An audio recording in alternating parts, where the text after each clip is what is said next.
ونعوذ بالله من شرور أنفسنا ومن سيئات أعمالنا. من يهده الله فلا مضل له ومن يضلله فلا هادي له. ونشهد أن لا إله إلا الله وحده لا شريك له. ونشهد أن سيدنا ونبينا ومولانا محمدا عبده ورسوله صلى الله عليه وعلى آله وأصحابه وبارك وسلم تسليما كثيرا كثيرا. أما بعد، فأعوذ بالله من الشيطان الرجيم. بسم الله الرحمن الرحيم.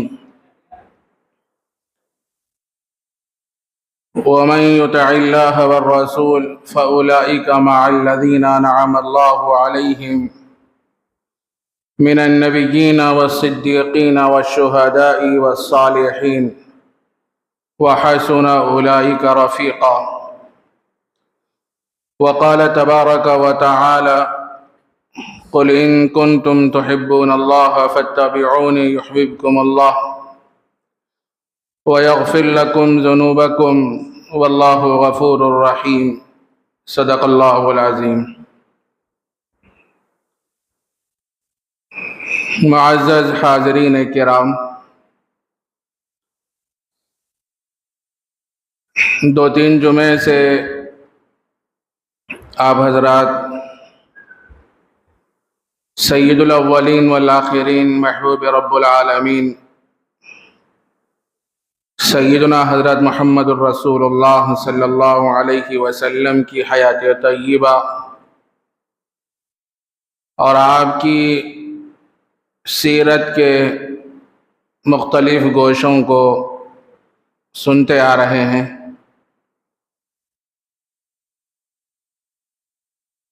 نبی اکرم صلی اللہ علیہ وسلم کی سیرت ایک لامتناہی سمندر ہے. زندگیاں ختم ہو جائیں گی. 1400 سال سے حضرات صحابہ، مفکرین، دانشوران اور خطباء سیدنا حضرت محمد الرسول اللہ صلی اللہ علیہ وسلم کی سیرت سے متعلق بہت سی باتیں پیش کر رہے ہیں اور قیامت تک پیش کرتے رہیں گے. کسی نے آج تک یہ نہیں کہا اور نہیں کہہ سکے گا کہ میں نے سیرت کا حق ادا کر دیا. یہ ممکن ہی نہیں. لا يمكن الثناء كما كان حقا بعد از خدا بزرگ تو یہ قصہ مختصر. اللہ کے بعد اگر کسی کا مقام ہے تو وہ سیدنا حضرت محمد الرسول اللہ صلی اللہ علیہ وسلم کی ذات گرامی کا ہے. اور اللہ کے نبی علیہ السلام نے 23 سالہ مختصر سے عرصے میں حضرات صحابہ کی ایسی مقدس، پاک باز اور بڑی محبت کرنے والی جماعت کو تیار فرمایا، جس کے بارے میں خود نبی رحمت صلی اللہ علیہ وسلم نے یہ بات ارشاد فرمائی: اصحابی کالنجوم بأیہم اقتدیتم اہتدیتم. میرے صحابہ تو ستاروں کے مانند ہے، جس کی بھی تم اقتدا کرو گے تو ہدایت پا جاؤ گے. نبی رحمت صلی اللہ علیہ وسلم نے حضرات صحابہ کے قلوب پر ایسی محنت فرمائی، ان کے قلوب سے دنیا کی محبت کو نکال دیا، غیر اللہ کی محبت کو نکال دیا، اور وہ اللہ کے نبی کی آمد سے پہلے، اسلام میں داخل ہونے سے پہلے معبودان باطل کی پرستش کیا کرتے تھے اور اللہ کی دی ہوئی پیشانی کو غیر اللہ کے سامنے جھکایا کرتے تھے. لیکن نبی رحمت صلی اللہ علیہ وسلم نے حضرات صحابہ پر ایسی محنت فرمائی اور یہ سمجھایا کہ دیکھو، یہ پوری کائنات کو چلانے والی اگر کوئی ذات ہے تو وہ صرف اور صرف اللہ کی ذات ہے۔ وہ تنہا ہے اور اسی کے قبضے میں سب کچھ ہے۔ وہی عزت دیتا ہے، وہی ذلت دیتا ہے، وہی روزی دیتا ہے، وہی صحت دیتا ہے، وہی بیماری دیتا ہے، وہی نفع دیتا ہے، وہی نقصان دیتا ہے۔ سب کچھ اسی کے قبضہ قدرت میں ہے۔ اسی ایک اللہ نے ساری کائنات کو وجود بخشا ہے۔ ہم دیکھتے ہیں دنیا میں بہت سی مخلوقات ہیں، آسمان ہے، زمین ہے، نباتات ہیں، جمادات ہیں، حشرات الارض ہیں، کیڑے مکوڑے ہیں، پہاڑ ہیں اور بہت سے مخلوقات ہیں۔ سب کو اللہ تبارک و تعالیٰ نے اپنی قدرت سے پیدا فرمایا، اور اللہ تبارک و تعالیٰ ہر ایک کے لیے روزی کا انتظام فرما رہے ہیں۔ آسمان کو جو ضرورت ہے اللہ اس کی ضرورت کا انتظام فرما رہے ہیں، زمین کے لیے جو ضرورت ہے اللہ اس کی ضرورت کا انتظام فرما رہے ہیں، اور اسی طرح بہت سی مخلوقات ہیں جو کیڑے مکوڑوں کی شکل میں ہیں۔ اللہ تبارک و تعالیٰ ان کی روزی کا انتظام کر رہے ہیں۔ اسی طرح اللہ تبارک و تعالیٰ نے اشرف المخلوق حضرت انسان کو بنایا، بڑا عجیب و غریب بنایا۔ ایسے اعضاء اللہ نے انسان کو عطا فرمائے کہ بڑے عجیب و غریب اعضاء، مناسب اعضاء، ایسا نہیں دیے کہ ایک ہاتھ لمبا ایک ہاتھ چھوٹا، ایک آنکھ بڑی تو ایک آنکھ چھوٹی، اور ایک ہونٹ بڑا تو ایک ہونٹ چھوٹا، ایسا نہیں پیدا فرمایا، بلکہ اللہ نے اعضاء دیے اور شکل اور صورت عطا فرمائی تو مناسب عطا فرمائی، بہترین عطا فرمائی، خوبصورت عطا فرمائی۔ آدمی دیکھنے میں بڑا حسین اور خوبصورت نظر آتا ہے، اسی لیے تو حق تعالیٰ جل شانہ نے قرآن مجید میں بیان فرمایا لَقَدْ خَلَقْنَا الْإِنسَانَ فِي أَحْسَنِ تَقْوِيمٍ، کہ ہم نے انسان کو بہترین سانچے میں خوبصورت انداز میں پیدا کیا۔ انسان سے زیادہ اس دنیا میں کوئی حسین نہیں۔ ایسی عمدہ نعمتیں، ایسے اعضاء اور ایسی چیزیں اللہ نے انسان کو عطا فرمائی۔ انسان کا کام تو یہ تھا کہ جس اللہ نے انسان کو پیدا فرمایا اسی رب کے سامنے اللہ کی دی ہوئی پیشانی جھک جاتی، اور اپنے مالک کو راضی کرنے کی فکر اور کوشش میں انسان لگا رہتا۔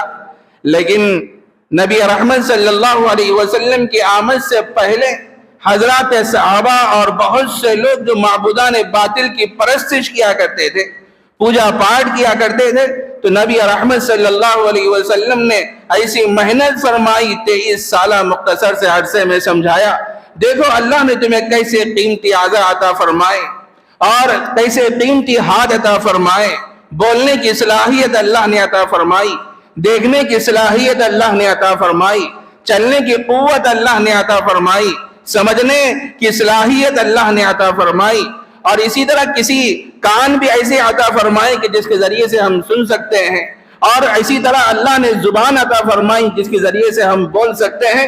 تو حق تعالیٰ جل شانہ نے لوگوں کو سمجھایا ایسی قیمتی نعمتیں جب اللہ نے تمہیں عطا فرمائی، تمہارا کام یہ ہے کہ اس کے شکرانے میں اس کے پروردگار کی عبادت کرے، اس ایک اللہ کی عبادت کرے۔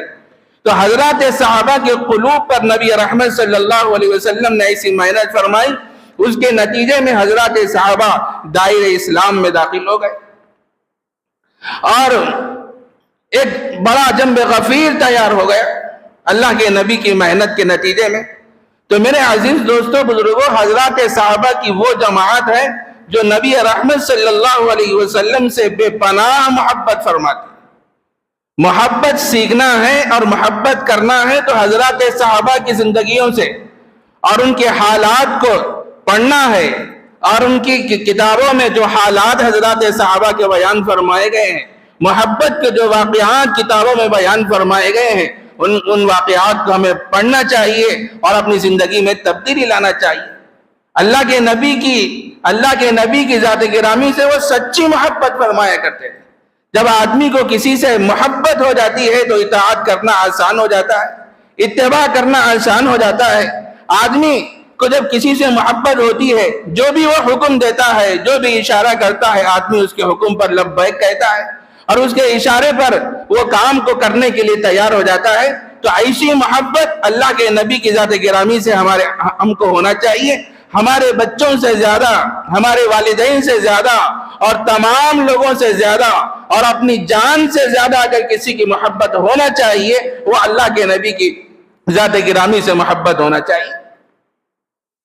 میرے عزیز دوستوں بزرگوں، حضرات صحابہ نے نبی اکرم صلی اللہ علیہ وسلم سے ایسی محبت فرمائی کہ اللہ کے نبی کیسے چلا کرتے تھے، اللہ کے نبی کیسے بات کیا کرتے تھے، اللہ کے نبی کی شکل و صورت کیسے تھی، اور اللہ کے نبی کا جسم اطہر کیسے تھا، اور آپ کا سینہ کیسے تھا، یہ ساری چیزیں احادیث میں ملتی ہیں۔ نبی اکرم صلی اللہ علیہ وسلم سے حضرات صحابہ کی جو محبت تھی، ایک ایک چیز کو حضرات صحابہ نے لکھا ہے اور اس کو بیان فرمایا ہے۔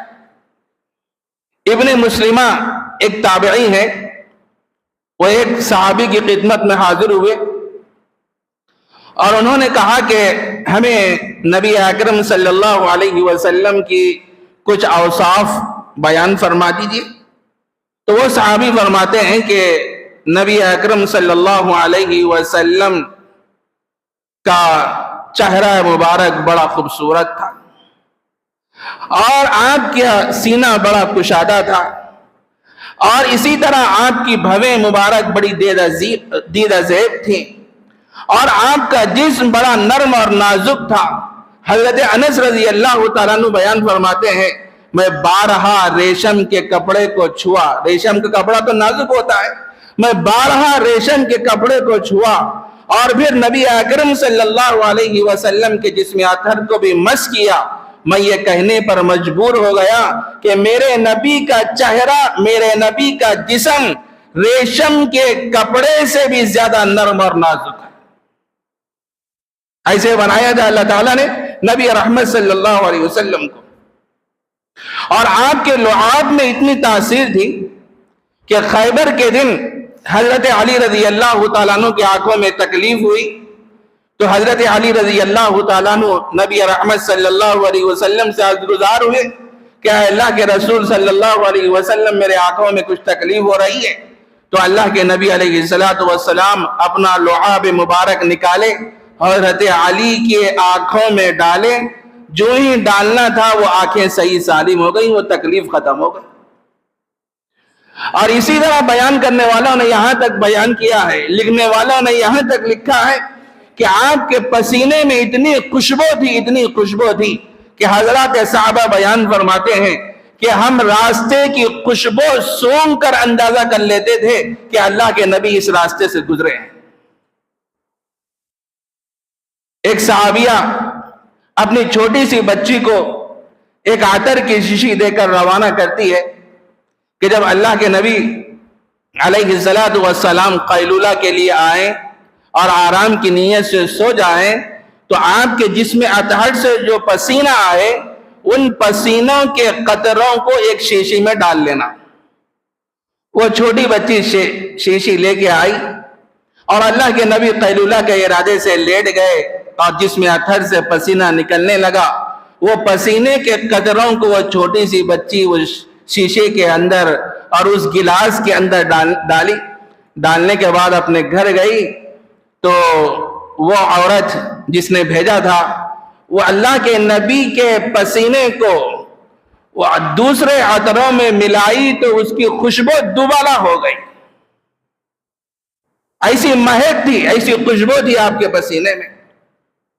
حضرت عبادہ بن صامت رضی اللہ تعالیٰ عنہ بیان فرماتے ہیں کہ ایک مرتبہ حضرت انس رضی اللہ تعالیٰ عنہ کے پاس دعوت تھی، میں حاضر ہوا تو حضرت انس رضی اللہ تعالیٰ عنہ کی ایک خادمہ ہاتھ پوچھنے کے لیے ایک کپڑا لائی، ایک تولیہ لائی اور میرے سامنے حاضر کر دی۔ تو میں نے دیکھا کہ وہ تولیہ کافی میلا تھا، تو حضرت انس رضی اللہ تعالیٰ عنہ نے فرمایا دیکھو یہ کپڑا، یہ تولیہ کافی میلا ہے، اس کو صاف کر کے لاؤ۔ وہ خادمہ بھاگتے ہوئے گئی اور جا کے جلتے ہوئے ایک تندور میں آگ میں اس تولیہ کو ڈال دی۔ ظاہر ہے آگ میں جب کپڑا ڈالیں گے تو کپڑا جل جائے گا نا، وہ کپڑا اس آگ میں ڈال دی۔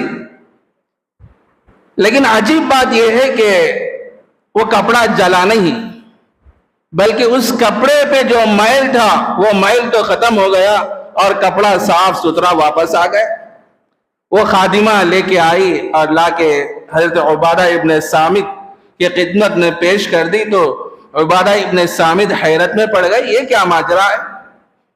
تو حضرت انس رضی اللہ تعالیٰ عنہ نے فرمایا کہ اصل میں بات یہ ہے، ایک مرتبہ نبی رحمت صلی اللہ علیہ وسلم میرے گھر تشریف لائے تھے، تو میں نے ہاتھ پوچھنے کے لیے ایک کپڑا دیا تھا، تو آپ نے اپنے مبارک ہاتھوں کو اس کپڑے سے پوچھ دیا۔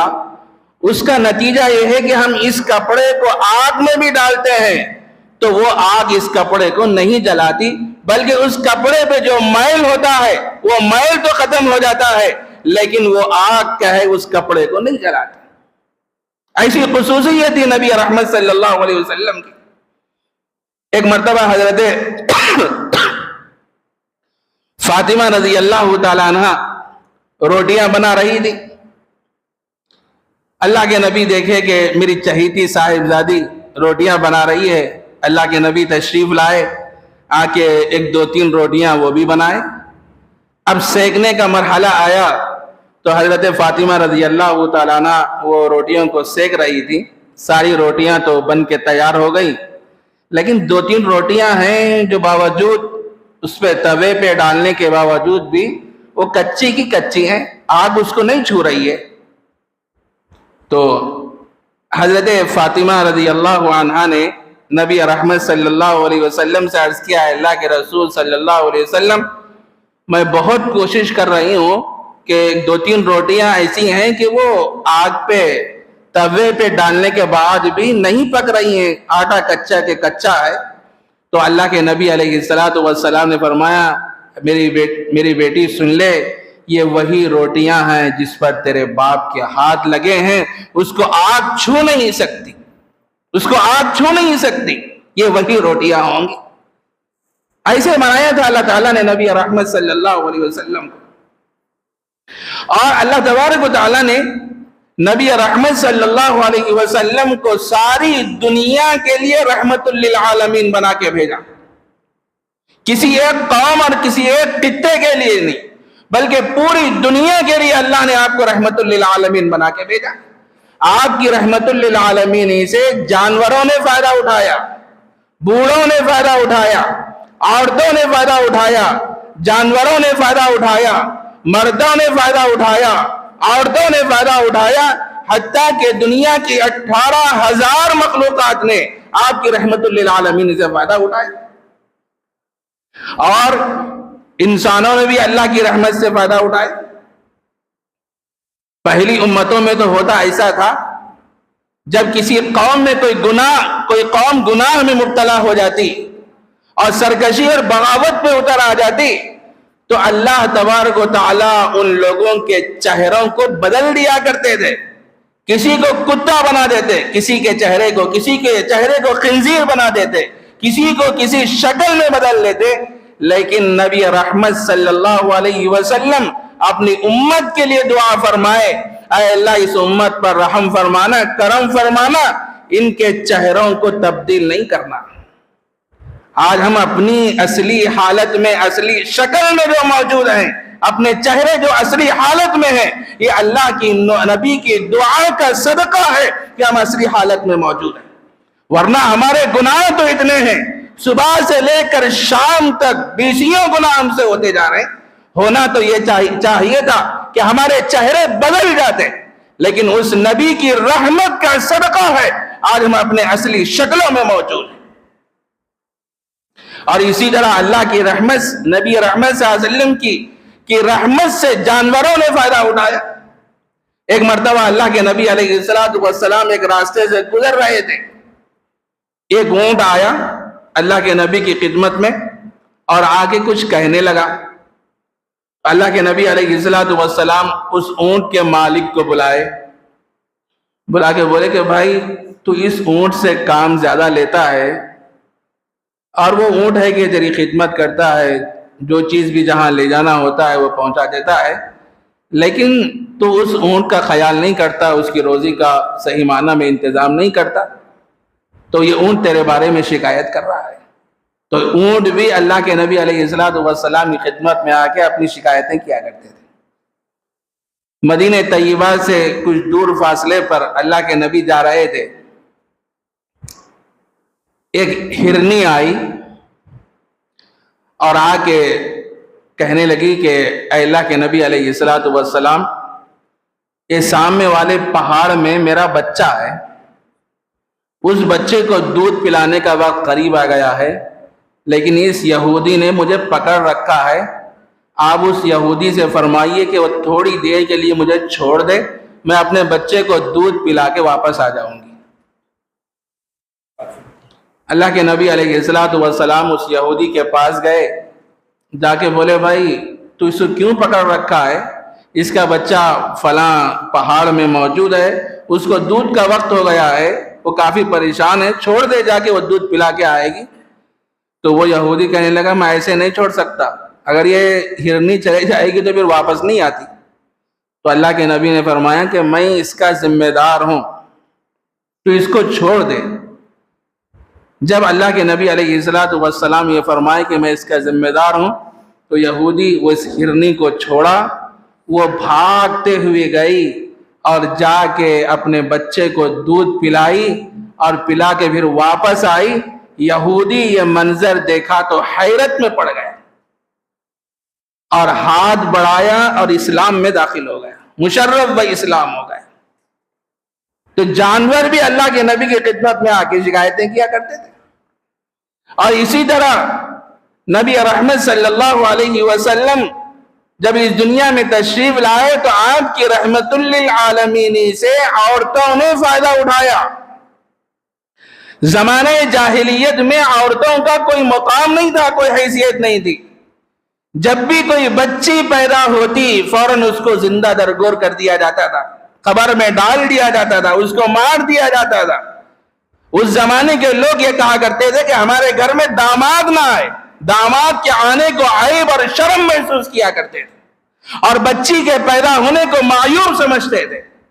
نبی رحمت صلی اللہ علیہ وسلم نے حدیث میں یہ بات ارشاد فرمائی، جس کے گھر میں 2 بچیاں پیدا ہوں، اس بچی کا والد اس بچی کے لیے اچھا انتظام کرے، اچھی تعلیم و تربیت کا انتظام کرے اور مناسب رشتہ آنے پر اس کا نکاح کرے، تو کل قیامت کے دن اس بچی کا والد مجھ سے اتنا قریب ہوگا، اتنا قریب ہوگا، جیسے ہاتھ کی 2 انگلیاں ایک دوسرے سے قریب ہوتی ہیں، وہ شخص بھی جنت میں مجھ سے اتنا قریب ہوگا۔ ایسے حالات تھے زمانے جاہلیت میں، جو کوئی بچے پیدا ہوتی تو فوراً زندہ درگور کر دیا جاتا تھا۔ اور اللہ کے نبی علیہ السلام اس دنیا میں تشریف لائے تو آپ کی رحمت للعالمین سے بوڑھوں نے فائدہ اٹھایا۔ بوڑھوں کا کوئی مقام نہیں تھا، لوگ بے عزتی کرتے تھے، ان کے ساتھ اچھا سلوک نہیں کرتے تھے۔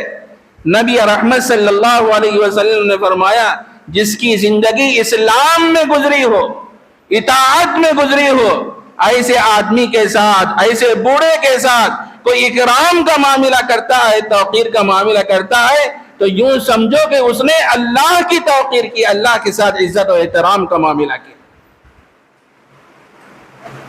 اور اسی طرح نبی رحمت صلی اللہ علیہ وسلم اس دنیا میں تشریف لائے تو آپ کے اخلاق ایسے تھے، اللہ تعالیٰ نے آپ کو خلق عظیم عطا فرمایا تھا، بڑے اونچے اخلاق اللہ نے آپ کو عطا فرمائے کہ آپ کے اخلاق سے دشمن بھی متاثر ہو گئے۔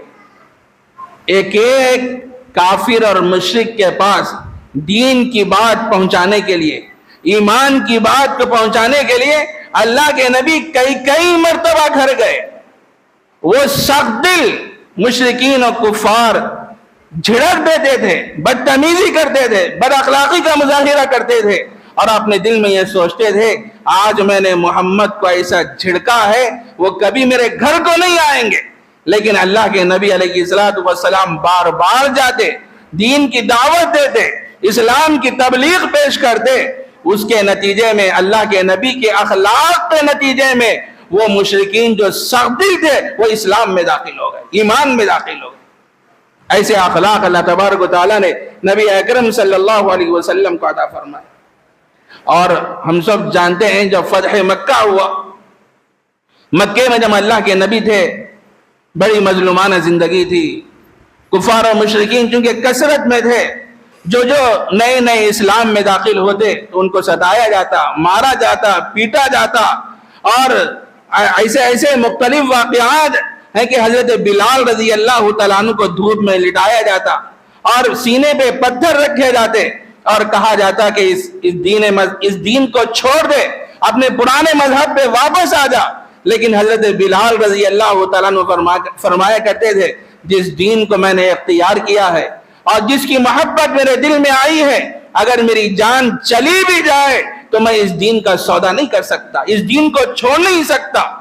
بڑی بڑی تکلیفیں کفار و مشرکین کہ حضرات صحابہ پر ڈالے اور حضرات صحابہ ہیں کہ قندہ پیشانی سے اس کو جھیلے، لیکن فتح مکہ کی صورت میں وہ عظیم دن آیا کہ اللہ کے نبی علیہ السلام مکے میں جب فاتحانہ شان سے داخل ہو گئے تو وہ کفار و مشرکین کہنے لگے ارے یہ وہی لوگ ہیں، یہ وہی اللہ کے نبی ہیں، یہ وہی محمد ہیں جن کو ہم مکے میں ستایا کرتے تھے، تکلیف دیا کرتے تھے اور ان کے اصحاب پر پتھروں کی بارش کیا کرتے تھے، نازیبہ سلوک کیا کرتے تھے۔ آج یہ مکے میں فاتحانہ شان سے داخل ہو رہے ہیں، ہماری کیا حالت ہوگی؟ مکے کی گلیوں میں خون بہے گا، یہ لوگ ہمیں مار دیں گے، قتل کر دیں گے، پیٹ دیں گے۔ یہ کفار اور مشرکین یہ سمجھ گئے، لیکن اس موقع پر نبی رحمت صلی اللہ علیہ وسلم نے کیا فرمایا؟ بعض حضرات صحابہ کی زبان سے یہ الفاظ بھی نکلے، غالباً حضرت عمر فاروق رضی اللہ تعالیٰ عنہ کی زبان مبارک سے، ارے آج تو وہ دن ہے مکے کا کہ آج مکے کی گلیوں میں خون بہے گا۔ ہمیں کفار اور مشرکین کے جسم کو اور ان کے ہڈیوں کو مار کے قطر کے پھینک دیں گے، لیکن اس موقع پر نبی رحمت صلی اللہ علیہ وسلم نے حضرت عمر فاروق رضی اللہ تعالیٰ عنہ سے فرمایا کہ عمر نعرہ بدل دو، یہ آج کا دن لڑائی کا دن نہیں ہے، بلکہ آج کا دن تو اليوم یوم المرحمہ، رحم و کرم کا دن ہے، عافیت کا دن ہے، سہولت کا دن ہے کہ اللہ کے نبی نے ایسے اخلاق کا مظاہرہ فرمایا۔ اگر چاہتے تو بہت کچھ کر سکتے تھے، لیکن اللہ کے نبی نے کسی کے ساتھ زیادتی کا اور کسی کو آپ نے تکلیف نہیں دی اور حضرات صحابہ کو یہ نصیحت کی، آج کا دن تو یہ رحم و کرم کا دن ہے۔ ایسے اخلاق تھے اللہ کے نبی علیہ السلام کے۔ ہمارے اندر بھی وہ اخلاق پیدا ہونا چاہیے میرے بھائی۔ اخلاق ایک بہت بڑا ہتھیار ہے، اسی کے ذریعے سے آدمی دوسروں کو متاثر کر سکتا ہے۔ سب سے پہلے ہم اپنے اخلاق کا مظاہرہ اپنے گھر میں پیش کریں، اپنے بھائی کے ساتھ اچھے اخلاق سے پیش آئیں، اپنی بہن کے ساتھ اچھے اخلاق سے پیش آئیں، اپنے پڑوسیوں کے ساتھ اچھے اخلاق سے پیش آئیں۔ ہم تو دوسروں کے ساتھ تو بڑے اچھے اخلاق کا مظاہرہ کرتے ہیں، کوئی نیا آدمی آتا ہے بڑی محبت سے ملتے ہیں، اکرام سے ملتے ہیں، خاطر تواضع کرتے ہیں، اچھے سے اچھے کھانے بناتے ہیں اس کی آمد پر، لیکن ہمارا حال یہ ہوتا ہے کہ محلے میں جا کے پوچھتے ہیں کہ بھائی فلاں صاحب کیسے ہیں، تو وہ صاحب بولتے ہیں ان کے بارے میں مت پوچھو مول صاحب۔ نمبر 1 جھوٹا، نمبر 1 بدماش، گالی دینے والا، بدتمیزی کرنے والا، تکلیف دینے والا، لوگوں کو ستانے والا، اس کے بارے میں تم لوگ کیا پوچھتے ہو؟ محلے میں لوگوں کے تاثرات یہ ہوتے ہیں، اور گھروں کا حال تو ایسا ہے کہ چونکہ ہم اچھے اخلاق کا مظاہرہ نہ کرنے کے نتیجے میں ہم ایک دوسرے سے کٹ گئے، بھائی سے کٹ گیا، بہن سے کٹ گئی، اور قریبی رشتہ دار ایک دوسرے سے کٹ گئے۔ ارے اللہ کے نبی کی تعلیم کیا تھی اور آج ہم لوگ کیا کر رہے ہیں؟ نبی رحمت صلی اللہ علیہ وسلم کو اللہ تبارک و تعالیٰ نے یہ حکم دیا، سل من قطعت واعف عمن ظلمت واحسن الی من اساء الیک۔ اے نبی ہم آپ کو حکم دیتے ہیں جو آپ سے کٹ جائے آپ اس سے جڑ جائیے۔ اللہ تبارک و تعالیٰ حکم دے رہے ہیں، اور یہ حکم اللہ کے نبی کو دے رہے ہیں، اس کے ذریعے سے پوری امت کو تعلیم دینا ہے۔ جو ہم سے کٹ جائے ہم کیا ہے اس سے جڑیں۔ ہے ہمارے پاس یہ اخلاق؟ کیا ہم یہ مظاہرہ کر رہے ہیں؟ جو کٹ گیا تو کٹ گیا، کئی سال بیت جا رہے ہیں، گزر جا رہے ہیں، لیکن ہم کیا ہے اچھے اخلاق کا مظاہرہ نہیں کرتے، اپنے تعلقات کو مضبوط نہیں کرتے، دوریاں کے دوریاں اور کشیدگی ہی رہتی ہے. تو جو کٹ جائے اس سے جڑ جائیے. واعف عمن ظلمک، جو ہمارے ساتھ ظلم کرے ہم اس کے ساتھ عفو درگزر کا معاملہ کریں. وَأَحْسِنْ إِلَى مَنْ أَسَاءَ إِلَيْكَ، جو ہمارے ساتھ برا سلوک کرے ہم اس کے ساتھ اچھا سلوک کریں. یہ اخلاق کا مظاہرہ کریں گے تو پھر وہ آدمی قریب آئے گا. اسلام جو پھیلا ہے، دین جو پھیلا ہے، وہ تلوار کی زور سے نہیں پھیلا بلکہ اخلاق سے پھیلا ہے. نبی اکرم صلی اللہ علیہ وسلم کے اخلاق تھے، اسی اخلاق کی وجہ سے لوگ دائرے اسلام میں داخل ہوتے گئے. ہمیں وہ اخلاق کو اپنانے کی ضرورت ہے. غیروں میں آج یہ صورتحال ہو گئی چونکہ ہم نے اچھے اخلاق کا مظاہرہ نہیں کیا، نبی کی سیرت کو ہم نے پیش نہیں کیا. نبی کی زندگی کیسے تھی، خلوت کی زندگی کیسے تھی، جلوت کی زندگی کیسے تھی، وہ غیروں کے ساتھ کیسا سلوک کیا کرتے تھے، ہم نے وہ کردار، وہ زندگی، وہ طریقہ آج ہم دوسروں کے سامنے پیش نہیں کیے. اس کے نتیجے میں غیر اسلام کے بارے میں، مسلمانوں کے بارے میں کیا کیا کہہ رہے ہیں. بہت سے حضرات غلط فہمی کا شکار ہیں. غیر لوگ یہ کہہ رہے ہیں کہ اسلام دہشت گردی کا مذہب ہے، دہشت گردی کی تعلیم اسلام کے مذہب میں ملتی ہے. ارے اللہ کے بندے، اسلام ہی واحد مذہب ہے جو لوگوں کے قلوب میں محبتوں کو پیدا کرتا ہے، دلوں میں انسیت کو پیدا کرتا ہے. چونکہ ہم مسلمان ہیں، ہم نے وہ کردار نہیں پیش کیا، وہ سیرت ہم نے نبی کی پیش نہیں کی، وہ اخلاق ہم نبی کے پیش نہیں کیے، تو غیر یہ سمجھنے لگے کیسے لوگ ہیں مسلمان. اللہ کے نبی کے سیرت کو اپنانے کی ضرورت ہے. تو بہرحال میرے عزیز دوستو، بزرگوں، اللہ تعالیٰ نے نبی رحمت صلی اللہ علیہ وسلم کو ساری دنیا کے لیے رحمت للعالمین بنا کے بھیجا ہے. اخلاق بھی عطا فرمائے تو بڑے اونچے اخلاق، اور آپ کی رحمت للعالمین سے دنیا کی ہر مخلوق نے فائدہ اٹھایا. تو اللہ کے نبی کی ذات گرامی سے آدمی کو کتنی محبت ہونا چاہیے.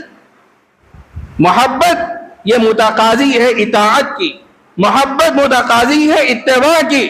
وہ محبت ہی نہیں جس میں اطاعت نہ ہو، اتباع نہ ہو. اللہ کے نبی کی ذات گرامی سے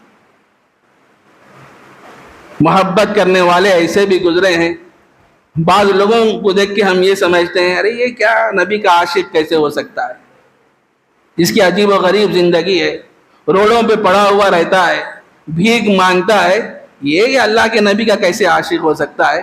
لیکن میرے عزیز دوستو، کسی کے بارے میں بدگمانی نہیں کرنا، وہ اپنے دل میں کس کو بسایا ہوا ہے. اللہ کے نبی کی ذات گرامی کی محبت اس کے دل میں بسی ہوئی ہے. آپ کو ایک واقعہ سناؤں. جامع مسجد دہلی، بہت سے لوگ دیکھے ہوں گے. دہلی کی جو جامع مسجد ہے بڑی خوبصورت، اور سیاح لوگ وہاں آتے ہیں اس مسجد کو دیکھنے کے لیے، اور انگریز بھی آتے ہیں اکثر، اور بڑی عقیدت سے آتے، آ کے مسجد کا نظارہ کرتے. مسجد کے اندر تو نہیں جاتے وہ لوگ، کیونکہ ان لوگوں کو مسجد کا تقدس معلوم ہے، عظمت معلوم ہے. جہاں چپل رکھے جاتے ہیں وہاں ٹھہر کے وہ لوگ دیکھتے ہیں مسجد کو. ایک انگریز آیا تو دیکھا کہ مسجد کے باہر بہت سے فقیر حضرات بیٹھے ہوئے ہیں. اس میں سے ایک فقیر بھی تھا جو بیٹھا ہوا تھا. جب یہ انگریز اس فقیر کے سامنے سے گزرا تو وہ جو فقیر صاحب تھے وہ سلام کیے. یہ انگریز یہ سمجھا کہ کچھ پیسے کے واسطے انہوں سلام کر رہے ہیں. انہوں اپنے جیب سے، اپنی پاکٹ سے کچھ پیسے نکالا. وہ انگریز نکال کے فقیر کو دے دیا. دینے کے بعد ہوا ایسا کہ وہ پاکٹ اپنے جیب میں ڈالنا چاہ رہا تھا، وہ زمین پہ گر گئی، نیچے گر گئی. اس کو نہیں معلوم ہوا انگریز کو. اب وہ مسجد کو دیکھتا رہا. بڑی عجیب و غریب مسجد ہے، خوبصورت مسجد ہے. دیکھ کے وہ اپنے گھر چلا گیا. تو گھر جانے کے بعد اس کو معلوم ہوا کہ بھائی میرے جیب میں پاکٹ ہے ہی نہیں، پیسے ہے ہی نہیں، وہ کہاں گر گئے. بڑا پریشان ہو گیا. بہرحال ایسے ویسے 4-5 دن گزر گئے. گزرنے کے بعد وہ انگریز کی جو بیوی تھی وہ کہنے لگی کہ تم تو جامع مسجد، دلی کی جامع مسجد دیکھ کے آئے، مجھے بھی دکھا دو. تو یہ انگریز اپنی بیوی کو لے کے دوبارہ پھر دلی کی جامع مسجد کو آیا. تو دیکھا کہ پھر وہی فقیر سامنے بیٹھا ہوا ہے. تو انگریز پہچان گیا یہ وہی فقیر ہے، اور وہ فقیر بھی پہچان گیا کہ یہ انگریز وہی ہے جو مجھے پیسے دیا تھا۔ تو فوراً وہ فقیر وہ پاکٹ جو نیچے گری تھی اس کو فوراً اٹھا لیا تھا، اٹھا کے اپنے پاس رکھا تھا۔ جب وہ انگریز آیا تو وہ پیسے وہ پاکٹ اس انگریز کو دے دیا۔ انگریز حیرت میں پڑ گیا، ارے یہ تو بھیک مانگنے والا ہے، اس کو پیسوں کی ضرورت ہے، اس کا کام ہی ہے صبح سے لے کر شام تک بھیک مانگتا ہے، لیکن اس کے اندر اللہ کا خوف کیسا ہے، اللہ کا ڈر کیسا ہے کہ وہ پاکٹ جب گری تو اس کو محفوظ رکھا۔ 4-5 دن گزر گئے، اس کے بعد میں آیا تو وہ پاکٹ میرے حوالے کر رہا ہے۔ کھول کے دیکھا تو جتنے پیسے پاکٹ میں تھے اتنے ہی ہیں، ایک پیسہ بھی وہ فقیر نہیں لیا اس کے اندر سے۔ یہ دیکھا تو اور حیرت میں پڑ گیا، پوچھا اس فقیر سے، ارے بھائی اگر تو مجھے یہ نہیں بھی دیتا تو مجھے یہ تو نہیں معلوم تھا کہ تو یہ پاکٹ میری چوری کیا ہے، لیا ہے، مجھے تو نہیں معلوم تھا۔ اگر لے بھی لیا ہے پاکٹ، کچھ پیسے اس کے اندر نکال لیتا تو میں کچھ بھی کہتا تو تجھ سے کچھ بھی نہیں، چلو پاکٹ تو مل گئی، پیسے تو مل گئے، کچھ پیسے میرے لے لیا ہے۔ لیکن تیرا عجیب حال ہے کہ جتنے پیسے اس پاکٹ میں تھے پورے کے پورے تو نے واپس کر دیے، میرے حوالے کر دیے، تو عجیب بندہ ہے۔ اس وقت وہ فقیر اصل میں بظاہر تو فقیر تھا لیکن اللہ والا تھا، اس کے دل میں اللہ اور اللہ کے نبی کی محبت رچ بس گئی تھی۔ اب وہ کہنے لگا انگریز سے اصل میں بات یہ ہے، جب قیامت قائم ہوگی ہر نبی کے ساتھ اپنی امت اپنے امتیوں کی صفیں ہوں گی۔ حضرت آدم کے ساتھ ان کی امت کی صفیں، موسیٰ کے ساتھ ان کی امت کی صفیں، عیسیٰ کے ساتھ ان کی امت کی صفیں، اور میرے محبوب نبی رحمت صلی اللہ علیہ وسلم کے ساتھ ان کی امت ہوگی۔ جب وہ قیامت کا دن ہوگا ہر آدمی اپنے نبی کے ساتھ پیچھے پیچھے چلے گا، ان کے پیچھے پیچھے رہے گا، اور میں بھی نبی رحمت صلی اللہ علیہ وسلم کے پیچھے پیچھے رہوں گا۔ ظاہر ہے آپ حضرت عیسیٰ علیہ السلام کو مانتے ہیں، آپ انگریز ہیں، آپ حضرت عیسیٰ کے پیچھے رہیں گے، اور میں میرے محبوب سیدنا حضرت محمد الرسول اللہ صلی اللہ علیہ وسلم کے پیچھے رہوں گا۔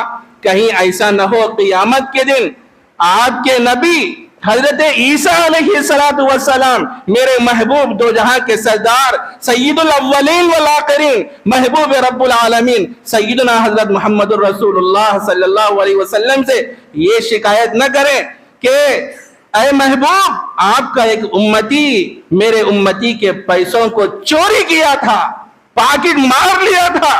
اس دن کہیں ایسا نہ ہو کہ آپ کے نبی میرے بارے میں میرے محبوب سے شکایت کریں گے تو اس وقت میرے نبی کو تکلیف ہوگی۔ بس یہ دل میں میرے خیال آیا تو میں نے وہ پیسے محفوظ رکھا، اب آپ تشریف لائے تو وہ پیسے میں آپ کے حوالے کر دیا۔ میرے دوستو اسے کہتے ہیں محبت۔ جب آدمی کو اللہ کے نبی کی ذات گرامی سے محبت ہوتی ہے، اللہ سے محبت ہوتی ہے، اس کی زندگی صحیح رخ پہ چلتی ہے، اطاعتوں میں گزرتی ہے، فرمانبرداریوں میں گزرتی ہے۔ آج ہم چونکہ نام کے محبت کے دعوے دار ہیں، نام لے رہا تو ہم اللہ کے نبی کے ہیں، ہم اللہ کے نبی سے عشق کرتے ہیں، سینہ مار کے کہتے ہیں، نہ ہمارے اعمال ویسے، نہ ہمارے چلنے کا انداز ویسا، نہ ہمارے کپڑے ایسے، نہ ہمارے بات کرنے کا انداز ایسا، نہ ہمارے اخلاق ایسے۔ میرے بھائی ضرورت اس بات کی ہے کہ کامل اتباع کریں، کامل اطاعت کریں، ہم نبی اکرم صلی اللہ علیہ وسلم کی ذات گرامی سے ایسی محبت کریں جیسی محبت حضرات صحابہ اللہ کے نبی علیہ السلام سے کیا کرتے تھے۔ اسی کا تو نتیجہ ہے جب حضرات صحابہ قلت میں تھے، کم تھے، لیکن ہزاروں پہ غالب آتے تھے، کیونکہ ان کا تعلق اللہ کے نبی سے مضبوط تھا، اللہ سے مضبوط تھا، تو اللہ کی مدد بھی شامل حال ہوتی تھی۔ آج ہمارا حال کیا ہے میرے بھائی؟ لاکھوں میں ہے، کروڑوں میں ہے، آج ہماری کوئی حیثیت نہیں ہے، ہمارا تعلق نبی سے کمزور ہو گیا، اور ہمارا تعلق اللہ سے کمزور ہو گیا، اور اللہ کے نبی کی لائی ہوئی تعلیمات سے کمزور ہو گیا۔ آپ کے اسوے کو ہم نے چھوڑ دیا، ترک کر دیا، جس کے نتیجے میں ہم در در کی ٹھوکریں کر رہے ہیں، باوجود ہے کہ کروڑوں میں ہیں۔ ہماری مسجدوں پہ حملے ہو رہے ہیں، مسلمانوں کو نقصان پہنچایا جا رہا ہے، اور مسلمانوں سے کہا جا رہا کہ ملک چھوڑ کے چلے جاؤ، اور مختلف دھمکیاں دی جا رہی ہیں۔ ارے اللہ کے بندو، ہمیں کرنا کیا چاہیے تھا کہ یہ مسجدیں اس واسطے سے بنائی گئی تاکہ ہم اللہ کی دی ہوئی پیشانی کو ان مسجدوں میں ٹکا سکے اور نمازیں پڑھ سکے۔ یہ مسجدیں تو اس لیے بنائی گئی، لیکن کتنے لوگ ایسے ہیں میرے بھائی جو نام کے مسلمان ہیں، جمعہ کا دن بھی آتا ہے تو وہ کب آتے ہیں؟ جب خطیب خطبہ دینے کے لیے منبر پہ چڑھتا ہے تو ایسے وقت مسجدوں میں حاضر ہوتے ہیں۔ ارے مسلمان کہتے کس کو ہے؟ اطاعت کرنے والے کو مسلمان کہتے ہیں، مان کے چلنے والے کو مسلمان کہتے ہیں۔ اللہ کے نبی نے جو باتیں ارشاد فرمائی اور اللہ کے نبی نے کیسی زندگی گزاری ہے، اس کے مطابق زندگی گزارنے والے کو مسلمان کہتے ہیں۔ کیا آج ہمارا طریقہ ویسا ہے؟ کیا آج ہماری زندگی ویسی ہے؟ حضرات صحابہ کیسے عمل کیا کرتے تھے اور اللہ کے نبی کی ذات گرامی سے کیسی محبت فرمایا کرتے تھے؟ آج ضرورت اس بات کی ہے کہ وہ محبت اور وہ تعلیمات، وہ اسوہ جو حضرات صحابہ نبی اکرم صلی اللہ علیہ وسلم کا اپنائے تھے، اس کے نتیجے میں وہ جہاں بھی جاتے ان کو کامیابی ملتی۔ تو آج ہم بھی نبی کی تعلیمات کو اپنائیں گے، نبی کے اسوے کو اپنائیں گے، نبی کی طرز زندگی کو اختیار کریں گے، پھر دیکھو میرے دوستو، اللہ کی مدد اور نصرت بھی ہمارے شامل حال ہو جائے گی۔ بہرحال جو باتیں اس وقت میرے ذہن میں آئی، اللہ مجھے بھی عمل کی توفیق عطا فرمائے۔